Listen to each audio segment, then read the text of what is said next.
This is a quick overview of paper one, draft two, or second draft, however you want to think about it, that is related to some questions that were coming up from students.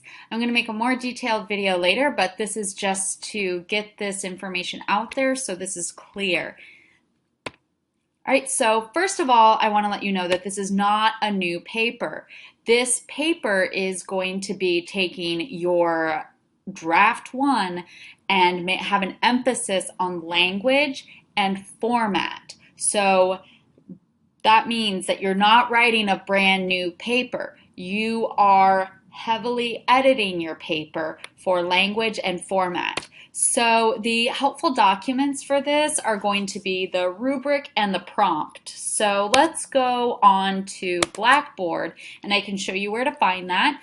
You can go to course documents. Your screen should look something like this, maybe different colors, maybe a few differences, but this is going to be how it generally looks. So you go to Unit 1 and you can even, if you're having a hard time finding it, just go to Control F and go to rubric, and sure enough, there's the rubric, so you can download that. And then if you want to find the prompt, again, if you're having a hard time finding it, just type in prompt, and sure enough, there is the prompt that you can download and view. So we can see that for on the prompt, it gives you the deadlines. So here are draft 2. We've got, and I said it was before class starts, but I'm changing that so that you have the whole day to make those changes.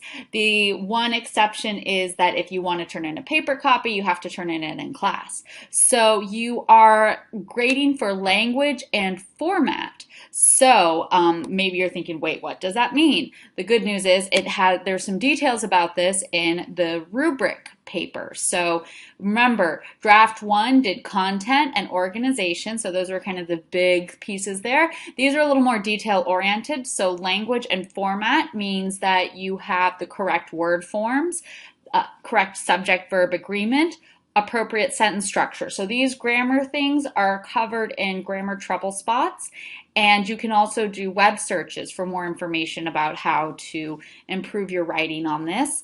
And then also, in addition to the grammar, you're thinking about the APA citations. So that means that quotes and paraphrases from the text are correctly identified and punctuated and formatted. And then the format, you've got, I'm looking at format, part 1, you have an APA citation. References are listed on a separate sheet of paper using APA style. And then also the formatting, you have 3 to 4 pages, full pages. If you have a little bit more, don't worry about that. But you have 12-point Times New Roman font, double-spaced, 1-inch margins. So make sure you have that also as part of the draft that you're submitting.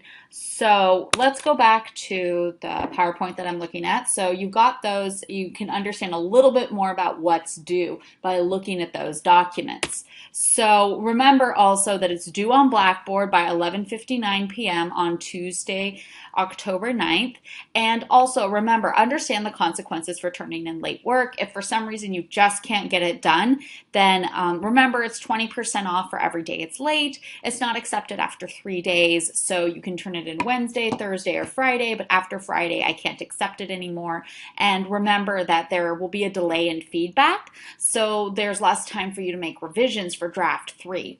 So weigh the pros and cons of that type of thinking and decide if that's a good option for you if you just can't get it done by the deadline.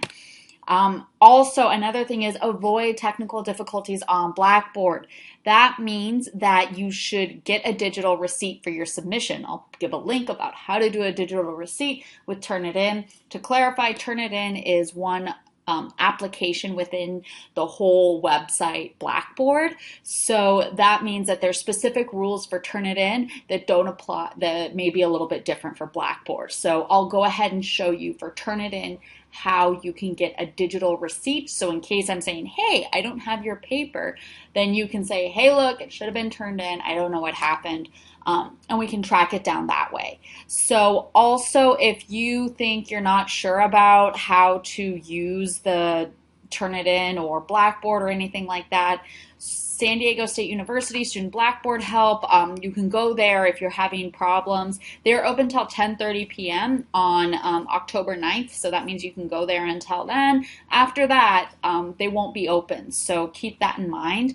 And if there are problems, if it's after 10:30, you can't get, or for some other reason you can't get connected to the Student Blackboard Help, take screenshots that will prove there were technical difficulties or things outside your control that were that you were trying to deal with that prevented you from turning it in in a timely manner. So make sure that like you have time and things like that so that I can see like, okay, yes, it's before the due date. I understand what was happening, so that way it's fair to everyone. Everyone had the same amount of time to complete the assignment. All right, so remember, for the first draft, the emphasis was on content and organization. So you were not graded for language and formatting. Some students did receive feedback for these, and just because you received feedback, maybe I said, hey, watch out for subject-verb agreement. There may be other errors in there. I didn't catch all the errors. I just spoke up about sometimes when I like noticed a pattern. I wasn't looking for it very specifically, but sometimes patterns emerged and I made sure to make that comment. So not everyone got this feedback, but a few students did. So make sure you're considering that when you're doing your second draft. So that was on content and organization. So paper 2, or the second draft of paper 1, is going to be the emphasis on language and formatting. So that means you should be thinking about the language and formatting. That means you don't have to incorporate all of the content and organization corrections that I made. You have a little more time to incorporate those, but I recommend incorporating them as soon as possible so that you have a little more time. I'm going to be emphasizing my feedback on language and formatting and not so much on content and organization, just because there's not really enough time to do all of that feedback. If you want that specific feedback on improvements to content and organization, I do recommend making an appointment with either Michael or myself, and we can try and give you that direct feedback. So I hope that answers some questions and gives a little bit of an overview. I'll try and give some more detailed information later, but that's sort of an introduction. I hope that makes sense. Thanks so much and good luck on your paper.